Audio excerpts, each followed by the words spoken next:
We have to separate the temperature aspect from the humidity aspect. In truth, the Elqui Valley is very dry.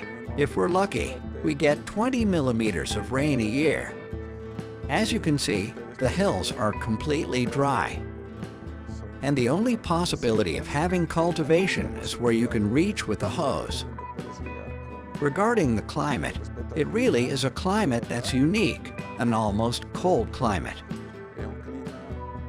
This is because the influence of the Pacific Ocean just 12 miles from here in a straight line. The water temperature is very cold, and that clashes with the heat we have inland. This generates fog. This fog is around for 200 to 220 days a year, and it lasts from morning until midday, around 11 a.m. to 12 p.m. This really changes the microclimate. From the beach up to 25 kilometers away is humid. From there, the fog starts to ease up inland. Further inland, 52 kilometers from the coast, we have another vineyard, which has a very different climate. There is almost no fog. The day is much hotter. It can easily reach 30 or 32 degrees Celsius. Here, closer to the coast where we are now, the maximum is 24, 25 degrees. This is decomposed granite. It breaks easily with your hand, and there are cuts. You see, it practically disintegrates. And there are cuts where the roots of the plant go into. But obviously they won't find many nutrients since the soil is very poor. This actually gives the grape a very strong character. We have good maturity and very low production, and that sometimes isn't very friendly to our pockets, right? But it is a unique character.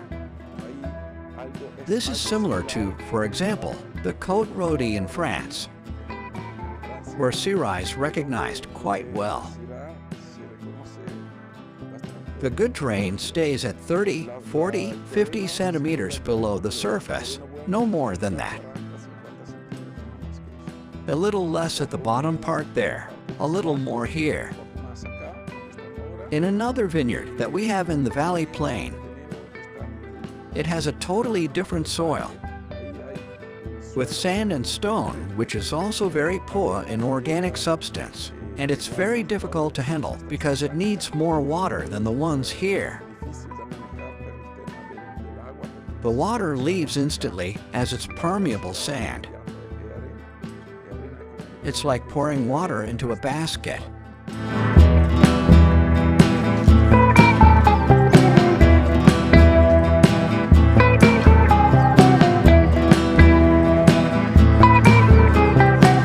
Good morning. Good morning. How are you? You have the sheep here eating the grass. Yes, To clean the soils, right? that's right. Very well. And you bring them every day. Every day of the week. Very well. Are those your dogs? These are my dogs. They help you guide the sheep, right? Yes, you need to teach them or they'll run away. Excellent. And how long do you do this work for? All day? All day, from Monday to Monday. Where do the sheep sleep? In their place. They have one back there. Very well. What's your name? Rodrigo. Pleased to meet you, Rodrigo. Very well. Thanks for coming. Thanks.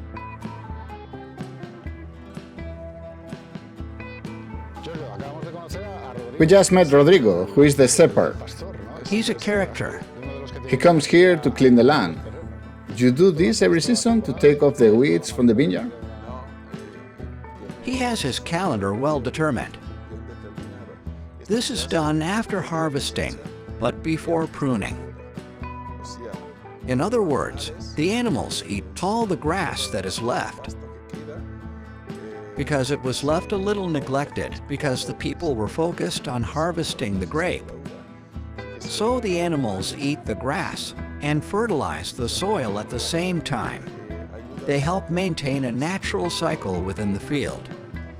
There's sheep, there's goats, There's 5 shepherds with 5 different groups of animals. In total, there's more than 1,000 animals that are in that field alone. It takes about a month to 40 days. And they eat everything. They eat everything. This vineyard is the largest we have. We started planting it in 1998 with some strain. That year, we made a mistake by planting Cabernet and Carmenere. Being a very foggy and cold climate, those grapes did not give us great results. So 4 years later, we took them out and replanted new ones. Syrah, Sauvignon Blanc. We have Riesling. We have Pinot Noir and Chardonnay. These 5 strains are the ones that work really good. Carmenere is in the other location, above the valley at around 27 kilometers from here. The climate there is totally different. There is no fog, it's warm. The soils there are also totally different. They are from the basin of the Elqui River. The soil is very sandy and lacking organic matter, without any clay. So the irrigation there is very frequent, a few hours, but very frequent. First of all, what's important about Syrah is to harvest it at the perfect ripening point. This means not only the sugar, but also the maturation of polyphenols. It's harvested completely by hand and put into baskets. The grapes get to the winery in 30 minutes. We have 3 levels of Syrah. The single vineyard from one plot, which we've identified as number 16 in the vineyard.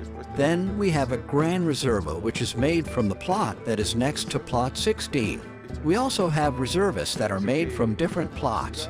So, Syrah is very easy, as the grapes are easy to work with. If the grapes are of good quality, winemaking is very easy. The climate helps us a lot because there are no diseases. The character the grape has is always very spicy. The color is not missing because we have very high UV radiation, and this stimulates the photosynthesis of the plant. We have 8 tanks. These tanks have pistons on top.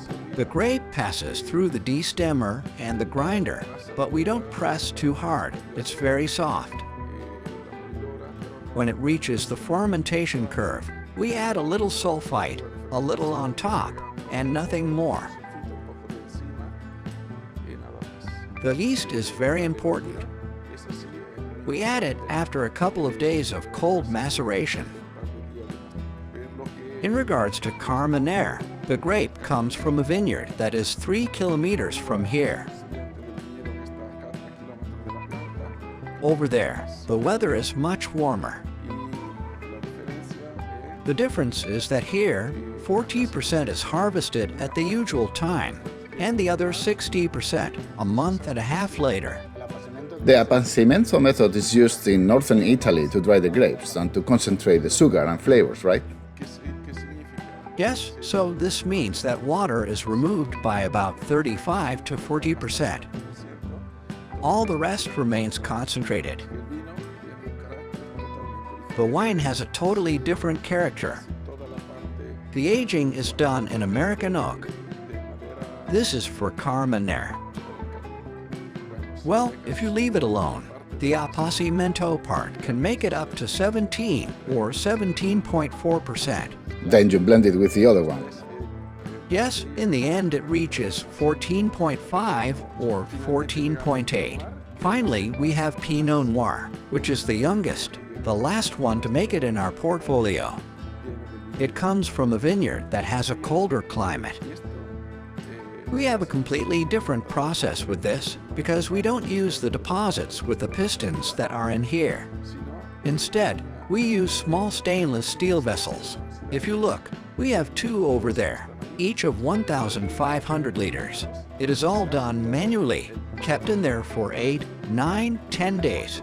After that, the wine is put directly into the barrel.